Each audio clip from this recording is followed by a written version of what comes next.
কেন হচ্ছে? তার কারণ হচ্ছে আমরা বাংলায় প্রকৃত পরিবর্তন আনতে চাই। বাংলায় 11 সালে পরিবর্তন হয়েছিল।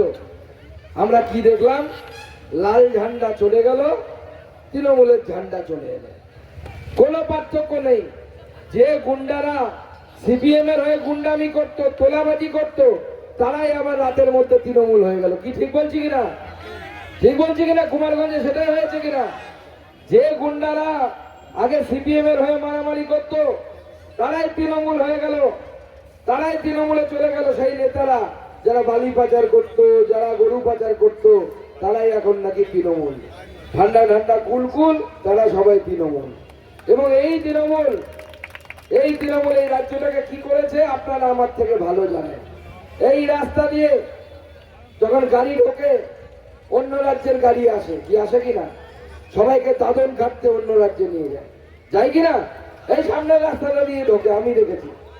এই দিক দিয়ে ঢোকে, আমাদের গ্রামগুলো পুরো শূন্য হয়ে যাচ্ছে। ছেলেরা নেই, যুবক ছেলেরা, জোয়ান ছেলেরা গ্রামে কেউ থাকতে পারছে না। হিন্দু হোক, মুসলমান হোক, কারো বাড়িতে জোয়ান ছেলে নেই। মা বাবা যখন মরার সময় হচ্ছে, মুখে জল দেওয়ার জন্য ছেলে মেয়ে কাউকে পাওয়া যাচ্ছে না। সবাই অন্য রাজ্যে, কাজ নেই এখানে। তাই বিজেপি ঠিক করেছে, আমার জেলার শুধু নয়, পশ্চিমবঙ্গের সব বেকার যুবকদের হাতে আমরা কাজ দেব। আর তার জন্য দরকার পরিবর্তন। আর সেই জন্য হচ্ছে এই পরিবর্তন যাত্রা। বিজেপি সেই জন্য পরিবর্তন যাত্রা নিয়ে বেরিয়েছে। আমরা সেই জন্য পরিবর্তন চাই, সেই জন্য আমাদের পরিবর্তন। আর বিজেপির এই যাত্রা দেখে মুখ্যমন্ত্রীর নাটক শুরু হয়ে গেছে। সেই নাটক কি? উনি কলকাতায় ধর্ণা করছেন। ধর্ণা করুন মুখ্যমন্ত্রী, কারণ এরপরে তো বিজেপির মুখ্যমন্ত্রী বসবে, আপনি বিরোধী দলনেত্রী হবেন। আজকে নয়, রোজ আপনাকে ধর্ণা করতে হবে। আর আপনার নাম মমতা দিদি থেকে ধর্ণা দিদি হয়ে যাবে। ধর্ণা দিদি নামে সবাই আপনাকে ডাকে। ভাইপো বড় বড় ডায়লগ দিচ্ছে, আমাদেরকে বলছে আমরা নাকি সাম্প্রদায়িক রাজনীতি করি। কে বলছে? ফিরহাদ হাকিম বলছে।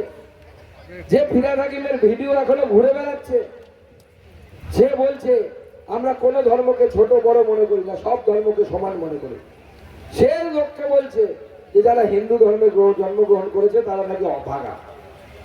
তোমাকে কে অধিকার দিয়েছে হিন্দু ধর্মকে ছোট করার? কোন ধর্মকে কেউ ছোট করার অধিকার কারো নেই।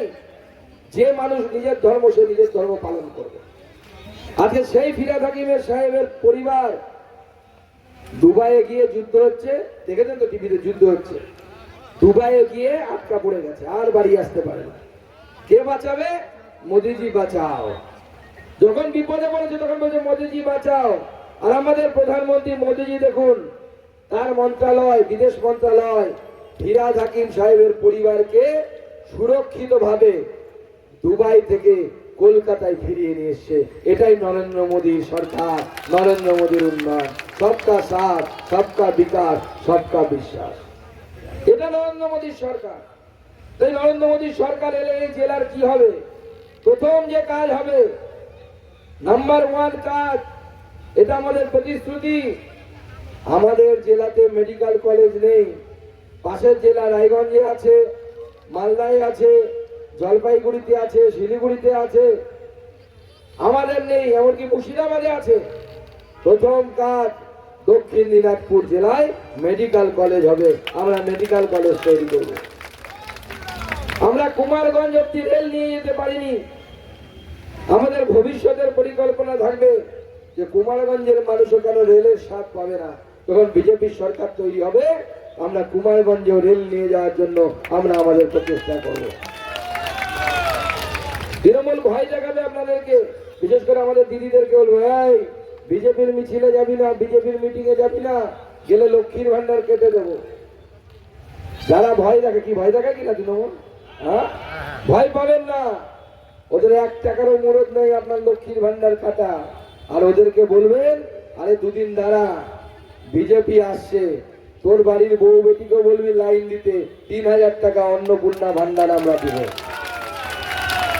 বিজেপি লক্ষ্মীর ভান্ডারকে বাড়িয়ে 3000 টাকা করবে আর অন্নপূর্ণা ভান্ডার দেবো। আমরা দিই, আমাদের পাশের রাজ্য এখনো ভোট ঘোষণা হয়নি, ওখানে আবার নতুন করে বাড়বে।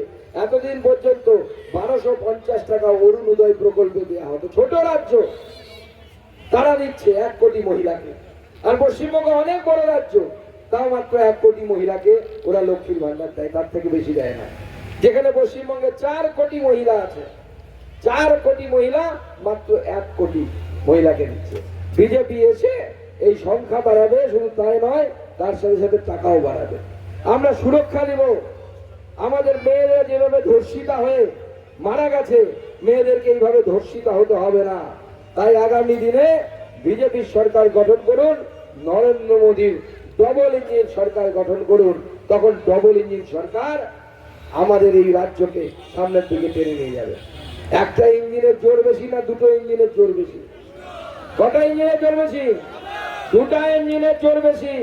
তাই একটা ইঞ্জিন শুধু পশ্চিমবঙ্গ সরকারের রেলগাড়িকে শুধু একটা ইঞ্জিনই টানছে, আর তৃণমূলের ইঞ্জিনের দম নাই, দম ফুরাই গেছে। আমরা পয়সা দিয়ে টিকিট কেটে সার্কাস দেখি, সেটা রাস্তায় দাঁড়িয়ে ওদের সার্কাসটা দেখি, 1 নম্বর। আর 2 নম্বর, এর আগেও বিজেপি অনেক পদযাত্রা করেছে, অনেক সংকল্প পরিবর্তন অনেক করেছেন, অনেক মনে বড় বড় ওয়ার্ড দিয়েছেন। বাংলার মানুষ 2021-এ রায় দিয়েছেন, 16-তে রায় দিয়েছেন, আবার 26-এও রায় দিবেন। মমতা বন্দ্যোপাধ্যায় আগামী বিধানসভা নির্বাচনে রিঙ্কুর সরকার পরিষদ বটেই, এবং 250-এর কাছাকাছি আসন নিয়ে আবার 4র্থবারের জন্য মুখ্যমন্ত্রী।